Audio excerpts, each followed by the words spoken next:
दिलों में जगा देगी। चलिए स्टार्ट करते हैं। एक बहुत ही भोला भाला सा आलसी लड़का था। वह कोई काम नहीं करना चाहता था, बस खाना खाता, घूमता और सोते रहता था। एक दिन उसे किसी ने बताया कि एक आश्रम है जहाँ पर कुछ नहीं करना पड़ता है और हर दिन 2 समय का खाना और नाश्ता मिलता है। तुम कहाँ जा करके रहो तुम वहाँ जा करके रहो। उस आलसी लड़के ने सोचा कि ये तो बहुत ही बढ़िया है और वह उस आश्रम में जाकर रहने की सोचा। और फिर वह भोला भाला आलसी लड़का अपना सारा सांसारिक जीवन छोड़कर उस आश्रम में जाकर रहने लगा। आश्रम में गुरुजी रहते थे। वह कुछ समय सब प्रवचन देते हैं। वह आलसी लड़का सुनता था, बाकी समय आराम करता था और फिर भर पेट खाना खाकर सो जाता था। ऐसे ही उस लड़के का दिन गुजरता गया। एक दिन उस आश्रम में कुछ भी नहीं बना। नाश्ते के समय नाश्ता नहीं मिला। उसने सोचा नाश्ता नहीं मिला, भोजन तो मिलेगा। अब भोजन के समय भी उसे भोजन नहीं मिला। लड़का दौड़ करके गुरुजी के पास गया और उसने पूछा कि आज भोजन क्यों नहीं बना।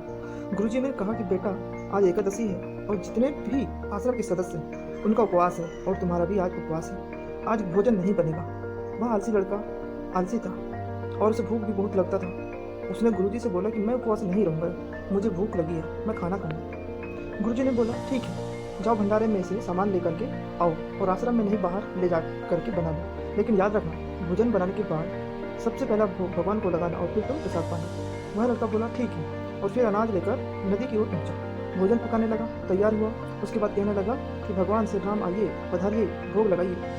अब जब उसे लगा कि भगवान तो आ नहीं रहे हैं तो फिर कहने लगा कि मुझे मालूम है आपको तो अच्छा खाने की आदत है, मैं बना नहीं पाया और मुझे अच्छा भोजन बनाने भी नहीं आता, लेकिन जो भी रूखा सूखा बना है आकर खा लीजिए। भगवान श्री राम उसकी सरलता पर बहुत ही प्रसन्न हुए और उस लड़के को दर्शन दिए। उसने देखा कि भगवान श्री राम आए हुए हैं और उनके साथ में माता सीता भी आई हुई है, लेकिन लड़के ने सिर्फ 2 लोगों के लिए ही भोजन बनाया था, एक अपने लिए और दूसरा भगवान के लिए। अब क्योंकि भगवान के साथ माता सीता भी आई हुई थी तो उसने उस भोजन को माता सीता और भगवान के सामने ग्रहण करने के लिए रख दिया।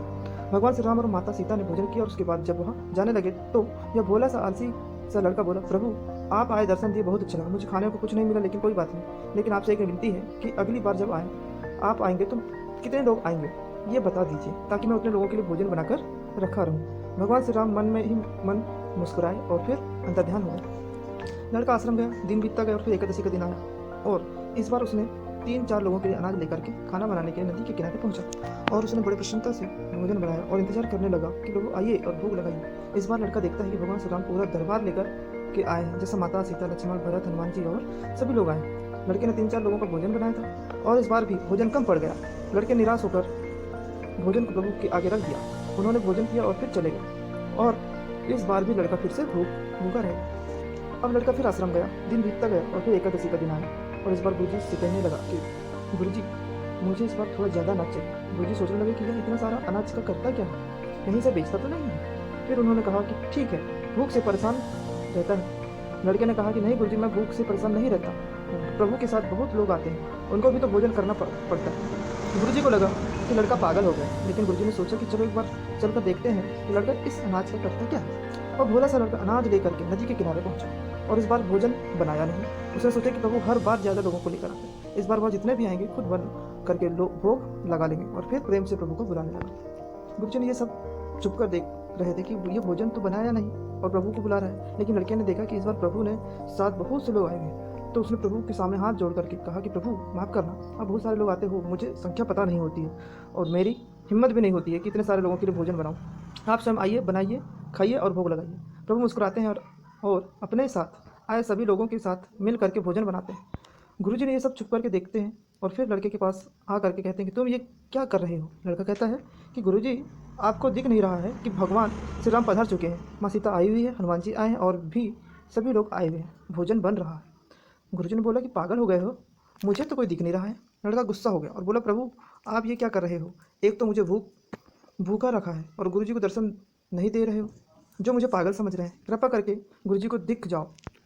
भगवान बोले नहीं, मैं इन्हें नहीं दिख सकता। लड़का बोला क्यों नहीं दिख सकते, मेरे गुरुजी तो बहुत महान है, बहुत बड़े ज्ञानी और ज्ञाता है। भगवान बोले हाँ ज्ञानी और ज्ञाता होंगे, लेकिन तुम्हारी तरह सरल नहीं है, जो सरलता तुम में है वो तुम्हारे गुरुजी में नहीं है। लड़के ने यह बात गुरुजी से कह दी कि भगवान श्री राम कह रहे हैं कि आप में सरलता नहीं है, आप मेरी तरह सरल नहीं है, इसलिए आपको नहीं दिख सकते। गुरुजी की आंखें नम हो गई और रोने लगे कि और बोले कि बिल्कुल सही कहा, मेरे अंदर तुम्हारे जितना सरलता नहीं है, और फिर माफ़ी मांगने लगे। फिर भगवान ने गुरुजी को भी दर्शन दिए। ये कहानी हमें सिखाती है कि जीवन में सरलता सबसे आवश्यक है। जितने सरल बने रहेंगे उतना जीवन में आगे बढ़ते चले जाएंगे। जब आप सरल होते हैं तो आप खुद भी मुस्कुराते हैं और दूसरों को भी मुस्कुराने की वजह देते हैं। तो दोस्तों, इसी प्रकार का मोटिवेशनल वीडियो हम लेकर आते रहेंगे। अगर वीडियो अच्छा लगा तो लाइक और चैनल को सब्सक्राइब करें। धन्यवाद।